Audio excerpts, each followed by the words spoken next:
성경을 한자를 푸는 대구의 오집사입니다. 오늘은 성품 성자에 대해서 말씀드리겠습니다. 우리가 성별할 때 성자지요. 자, 여기서 보시면 왕자가 보이고 사람 인자가 보입니다. 인자시죠. 하나님이신데 죽으셨다. 그분이 십자가에 달리셨고 그때 하나님이 위에 임하셨다는 거죠. 그때 마음이 어떻게 되는가? 왕의 마음, 그리고 그 옆에 서 있는 흙과 같은 사람들의 마음, 그리고 사람으로 볼 수도 있겠죠. 거기에 둘러싸고 있는 사람들의 마음, 이런 거죠. 그죠? 자, 이것이 그러니까 왕의 마음과 사람의 마음이 어떻는가 보시면 됩니다. 인자이신 이스라엘 왕이신 예수님이 자기 땅에 오셨을 때 바산의 소와 같은 백성들의 에워싸여 그 남녀들이 보는 데서 성별이 되죠. 갈리스 따라온 여자들도 있었죠. 남녀들이 보는 데서 옷이 벌거벗겨지셨다. 쉽게 말하면 남자의 성기가 드러났다는 거죠. 수치가 있다는 거죠. 그분이 수치를 당하시고 다윗이 그 종을 보냈을 때 중동볼기가 드러나는 거하고 똑같은 거죠. 그죠? 자, 십자가에 달리시고 이것이 뭐냐면 벌거벗겨진다는 것은 적신으로 왔다가 적신으로 간다는 욥의 고백과 같습니다. 십자가에 달리시고 악인들의 마음에는 그들이 생각하기는 그 옆에 있는 사람들이 보이죠. 마음에는 그는 고운 모양 또 흠모할 만한 것도 없다. 모습 자태는 거죠. 어둠이 임하여 하나님이 임하실 때 방패 대신 하나님께 나의 하나님 어찌하여 나를 버리셨나이까. 개와 같은 바산의 소들이 들기 안자가 됩니다. 개와 같은 바산의 소들이 에워싸고 입을 벌리며 부르짖는 사자와 같습니다. 라고 이야기를 합니다.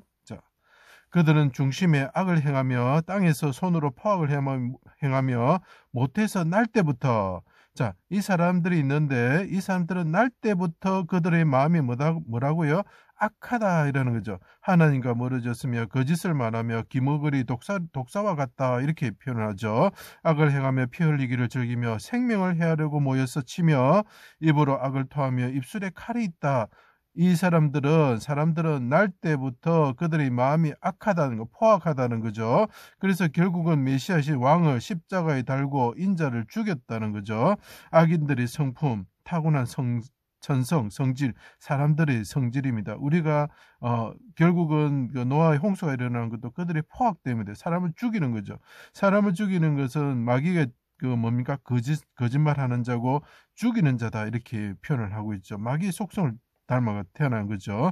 주께서 나를 모태에서 나오신, 이제 왕의 성품을 보는 겁니다. 모태에서 나오게 하시고, 왕이 모태에서 나오셨다. 그분은 인자신데 왕이 모태에서 나셨다는 거죠. 내 어머니의 젖을 먹을 때에 의지하게 하셨나이다. 임마누엘의 하나님이죠. 처녀가 잉태하여 아들을 낳을 것이다 라고 말을 하죠. 성별 남녀가 되겠죠. 엄마, 아들, 그죠? 여자, 남자죠. 그죠? 그래서 성별할 때 성자로 사용합니다. 악을 버리고 선을 행하였다. 그분은 뭐라고요? 악을 버리고 선을 행하시는 분이다는 거죠. 자, 왕의 성품은 날 때에 어떻다고요? 하나님을 의지하고 악을 버리고 선을 행하시는 분이다. 사람하고 다르죠. 날 때 그 성품이 결정이 돼버리는 거죠. 내가 날 때부터 주께 맡긴 바 되었고 못해서 나올 때부터 주는 나의 하나님이 되셨습니다. 자, 우리 인간은 태어날 때 어떻게 됩니까? 성품이 악하게 태어나는 거죠. 그렇지만 우리가 예수 그리스도를 통해 가지고 우리가 거듭나게 되면, 성령을 통해서 거듭나게 되면 우리 성품이 어떻게 됩니까? 예수님의 성품을 같이 악을 버리는 자들이 되는 겁니다. 그래서 우리 보러 하는 예수님께서 계속 거듭나라고 말씀하고 있는 것입니다. 자기의 성품처럼 거듭나라고 말씀하고 있습니다. 날 때부터 파악과 죄가 없으신 인자신 왕의 마음이라는 거죠. 그래서 이것이 성품 성자가 되는 것입니다. 내 생명을 칼에서 건지시며 내 유일한 것을 개의 세력에서 구하소서. 생명이라는 뜻이 있습니다. 십자가 위에서 해산하는 여인처럼, 이제는 또 내용이 좀 달라집니다. 십자가 위에서 그분이 인자로서 왕이신 분데 해산하는 여인처럼 헐떡이셨다. 그 부분은 해와 같은 옷을 입으시고 또 밑에 다리 있는 분이죠. 계시록 12장을 보시면 됩니다. 그분이 부르짖으면서 내 영혼을 아버지 손에 부탁합니다. 영혼을 속건제물로 드리게 이르며 그분이 씨를 본다는 것. 십자가에 달리신 인자가 있는데 이분은 왕이신데 하나님이 임하실 때, 어둠이 임하실 때 어떻게 된다고요? 하나님께 영혼을 드리면서 씨를 본다는 거죠. 어떤 씨를 보게 됩니까? 왕을 낳는다는 거죠. 하늘에 오르실 왕을 낳는다는 거죠. 그분이 하나님의 신부로서 하늘에 오르실 아들을 낳으신다. 이분이 아들인데 신부가 되는 거죠. 그죠? 성별 남녀 자웅이 구비됩니다. 백성을 낳으신다. 여기 보십시오. 여자가 같으신 분이 그 마리아가 뭡니까 예수님을 낳았다 이래서 예수님의 이름이라도 되지만, 마리아가 옆에 있었다 이렇게 해서 성시도 되지만, 이분이 여자와 같이 해산한 여자와 같이 아들을 낳으셨다는 거죠. 그분이 하늘에 오르셔서 인자이신 분이 하늘에 오셔 아이로서 오르셔서 왕이 되셨다는 거죠. 그러면서 그분이 백성을 낳으셨던, 언제? 하나님께 부르짖으면서 분향단처럼 부르짖으면서 죽으셨을 때, 백배의 결실을 낳는 그분이 되셨을 때, 이삭과 같은 분이 되셨을 때 그분이 어떻게 한다고요? 자기 백성을, 곡식과 같은 자기 백성을 낳으셨다는 거죠. 그죠? 자, 신부가 되시고 아들도 되시죠. 성별 남녀가 됩니다. 아들이자 신부이자 해산한 여인처럼 그분이 십자가에서 자기 백성을 낳으시는 거죠. 곁에서 된 일을 본 군사들이 진실로 하나님의 아들이라 말하였죠. 바탕, 사물의 본질, 만유의 원인이 되겠죠. 심히 두려워했다. 성품, 자, 여기서 보시면 이제 아까 요약을 해드릴게요. 그 사람들은 날 때부터 악을 행하였고, 이 왕은 날 때부터 어떻게 한다고요? 예, 악을 버리고 선을 행하시는 분이 되었다. 그 성품, 타고난 사람의 전성, 이래 됩니다. 여기서 중요한 게 있습니다. 아까 신부로서 아기를 낳는다 그죠? 아들인데 신부가 되고 여자가 되고 아들을 낳는다. 그래서 요즘에 동성애가 유행하는 이유가 그렇습니다.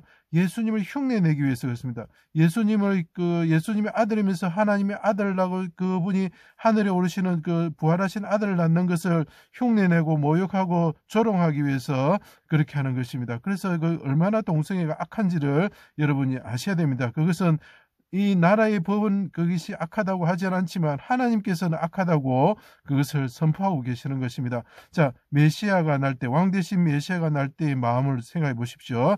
여인이 해산하는 여인처럼 아들을 낳을 때 처음엔 근심이 있지만 나중에 기쁨이 있다고 말씀하고 있습니다.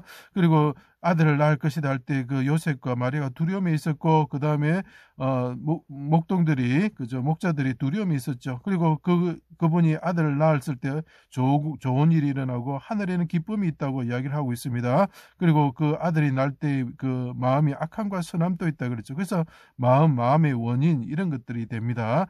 자, 다시 요약을 해드리면, 십자가에 죽으신 왕의 성품과 그 다음에 세상에 그 예수님을 죽인 그 포악한 사람들이 태어날 때부터 포악한 그 사람들의 성품, 거기에 대해서 이야기하고 있는 귀한 글자입니다. 제 강의를 들어주셔서 감사합니다.